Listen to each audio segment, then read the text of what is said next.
You've reached the Love and Luck podcast.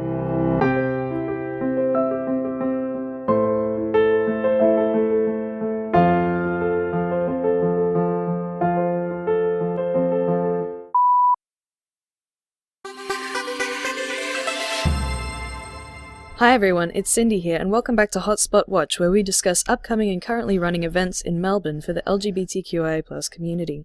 Tonight I have two guests in the booth with me here, Jason Flint and Kane Baxter, owners of the soon-to-be opening Best of Luck Bar. Hi fellas. Hi Cindy.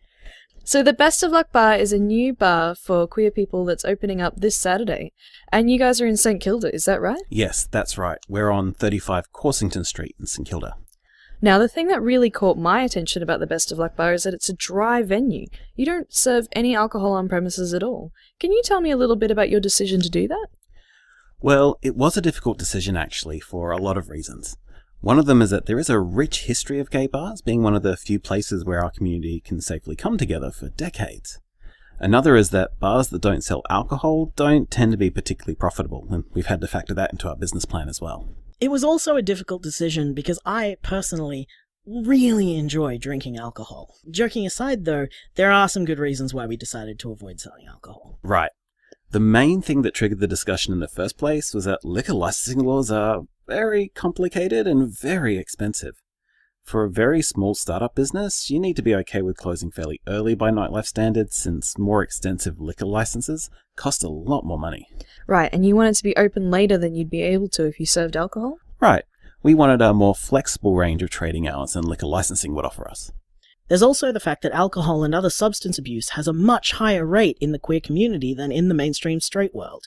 And we want to try and help the queer community shed or avoid self-destructive or potentially damaging behaviours, rather than indulge them. Which isn't to say that there's no place in our world for alcohol. As previously mentioned, bars and gay culture have an important link between them. Just that for us, and for what we want to achieve with Best of Luck Bar, it's easier done by avoiding alcohol. We still actively support all the gay bars and clubs around Melbourne, and we wouldn't want to see them closed or changed. Yeah, like I said, I personally love drinking alcohol, and I've spent a lot of money drinking at clubs over the years, and plan to continue to do so when I can, so believe me, we're not against alcohol in general. No, not at all. Originally we were planning to run a more regular bar, partially because Jason really wanted a reason to turn partying into a job. I really did. It's the only career dream I've ever had. But we both agreed that we have an opportunity here to create a place where people could naturally congregate, and where we could encourage a certain atmosphere of community and caring for each other, without the barriers that are introduced by alcohol. We wanted to make this space as accessible and inclusive as possible. By not serving alcohol on premises, we can have people under 18 in our bar, which is good, since queer youth is often shut out of a lot of broader queer community venues, as they tend to be mostly clubs and bars. It also makes us a safe place for recovering alcoholics to spend their social time, which is something that is often a genuine struggle in this country, regardless of your sexual orientation or gender. It also lets us focus on creating a space that's interesting and has to have more of a draw to it than alcohol, which is one of the main reasons that people go to bars in the first place. Generally, people go to bars mainly to socialize and have a good time, so we have to try and find ways to show people that we can give them that, even without the alcohol.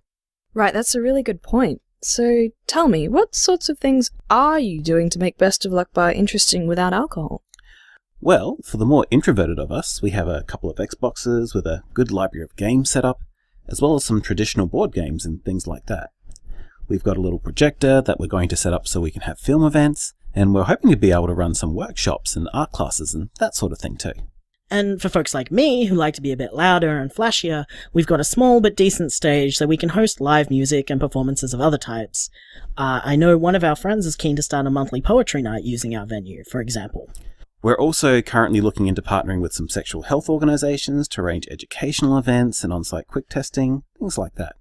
Oh, and we're in the process of ordering some stock of some cool queer books, comics and magazines too.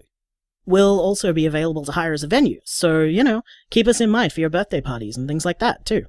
That all sounds amazing. I definitely know where I'm looking into for my next birthday party.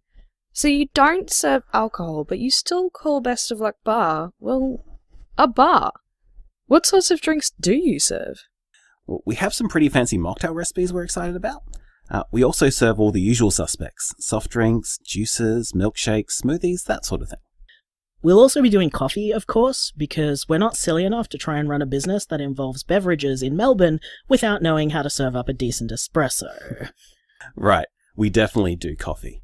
And we'll also have some lovely cakes, pastries, and other snack foods to go along with it too. We also have a lot of vegan and gluten-free options as well, both in food and drinks. Now, you mentioned trading hours being a factor in your decision to run Best of Luck Bar without alcohol. What kind of hours are you going to be open? We're aiming for combined cafe and bar hours. We want to be available for people whenever is best for them, so our trading hours will be 9 a.m. till 3 a.m. most days of the week. We'll be taking Mondays off, but other than that, we're open. Wow. Yeah, look, it's a long day, but the fact of the matter is, we are making this space for our community. And that space is not particularly useful to anyone if they can't access it whenever is most useful and convenient for them. Do you think it's going to be difficult maintaining such long hours? Fortunately, Kane and my natural sleep schedules overlap in such a way that we'll be able to work these hours without too much of a problem. And it's not like we need to commute far. We've just moved in together and, well, let's just say we're extremely close to the bar. The chance to not only live together, but to completely direct our lives to working on a place for our community is a very special one.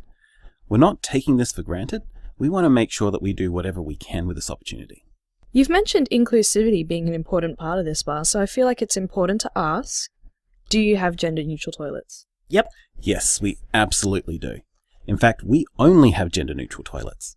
We also have a disabled toilet, and the entrance to the bar is a flat, low-angle ramp, so we're also wheelchair accessible as well. That's something that's overlooked a lot in the community, I feel. Our disabled population are definitely kept out of a lot of queer venues. Yeah, it's a real shame, and we're definitely not falling into the same trap. We also refuse to have strobe lights or any kind of lights that flashes quickly, so any people with epilepsy can feel assured they're welcome in our bar too.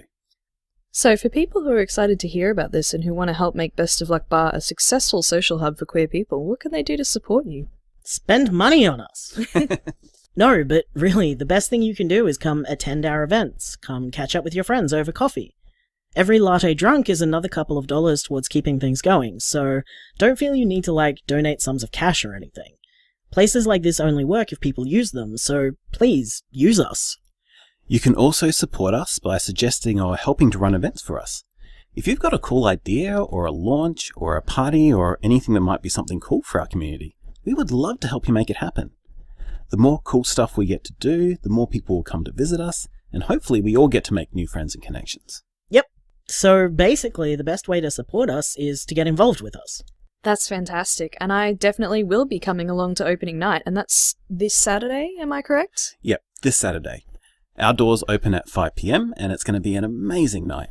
We have live music planned from some local queer bands, some circus performers, and some amazing prizes donated to us to raffle off by our amazing community partners, including tickets to some upcoming dance parties, a beautiful steel-boned corset from our fashion friends at the FF Showway, and some books published by local queer writers. Also, Kane's making cupcakes. You should totally come by for the cupcakes alone, if nothing else. Well, I do have a weakness for a good cupcake. Unfortunately, we've run out of time, but you can check out Best of Luck Bar online, or just come along and check it out in person.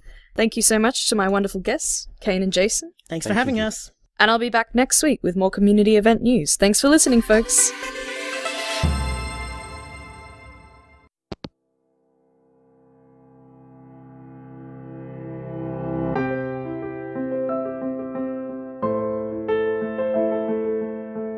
Love and Luck is written by Erin Kian and produced by Passive Volpez Productions. Kane is voiced by Lee Davis Selborne. Jason is voiced by Erin Kian. Cindy is voiced by Jay Moore. Credits spoken by Rosalind Quinn. Recorded by Kermie Braden.